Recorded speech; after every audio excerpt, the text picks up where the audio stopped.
So one thing I've been playing with is trapping an arm with the lapel, using the tail of the lapel. So to enter the position, it doesn't take much to pop someone's gi out of the belt. And I want to grab the tail, I'm gonna get a foot on the hip, and I want to get some free play here. If it's too tight around the waist, it's not gonna work. So I've been playing with this lapel for years now. And one thing I've developed is a pretty good sense of control with the sleeve and the lapel. So what I want to do is I want to take, we'll show it first, and we'll show kind of practically what's going to go on. I want the lapel to go over the arm, and then I want to grab through and be able to trap that with my forearm.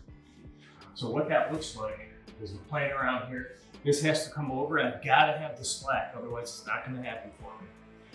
And we're going to transfer, wrap,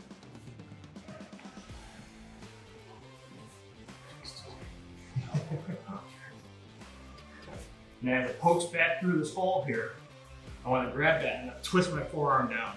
And now the forearm is essentially out of the factor. It's not going to play a major role in what's going on. Jay might be able to grab a pant leg, but it's not a big deal. To finish, one finish I've come up with is grabbing this, switching hands with it, take the palm of my hand to the back of the elbow, and I'm going to trap the forearm on my knee. Yep. So as I bring my knee to the ceiling and push down on the elbow, creates an arm lock, or I can add the second hand into a wrist if I need to. The hardest part of this whole process is tricking someone into letting you get the lapel. When we get the lapel out, you gotta make the space, we gotta stretch it out, we'll get the room around the body. I'm gonna pass it underneath the arm and come over the forearm. This might be all right, but it's pretty easy for Jay to swim his arm out and free himself.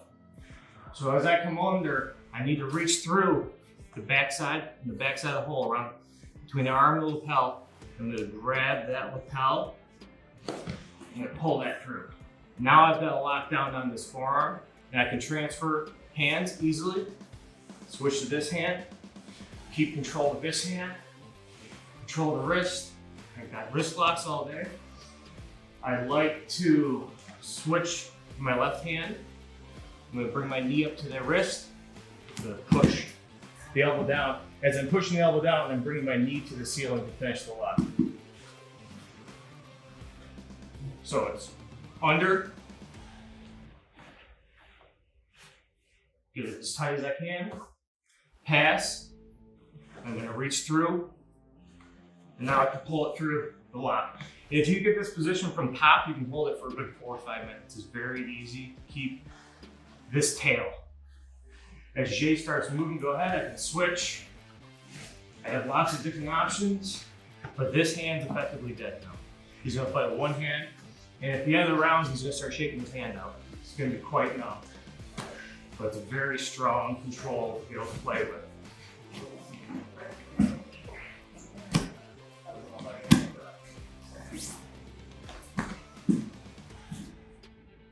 All right, so as we begin, I want to start working towards my lapel game. And one of the first things I'm gonna do is just give a little pull. Even though I'll pull it all the way out, I just need to create a little slack. So as we're playing, it's easy to pull this out and grab it. From here, I've gotta get the slack I need. So the foot on the hip, I'm gonna pull this through. Now I've got lots of room to play. I want to get this under the arm. I'd like to go mid forearm, but sometimes you just hit wherever it happens. I'm gonna come through and I'm gonna transfer hands. I'm gonna punch my left hand into the hole between his elbow and his ribs. My right hand's gonna come under into the hole and pull that lapel tight. Now he's stuck. So now I have plenty of options on what I wanna do. I can transfer hands, I can pull, I can push. One of my favorites is to transfer hands. Bring my knee to the top of the hand. My hand goes to the back of the elbow, and we're gonna rotate down. One more time. My knee comes in. As I pull down, it's hard for him to move his hand out of the way. So when I pull down, my knee comes in, palm to the elbow, I'm gonna rock over. And this knee is pivoting to the ceiling. This is doing the majority of the work for me.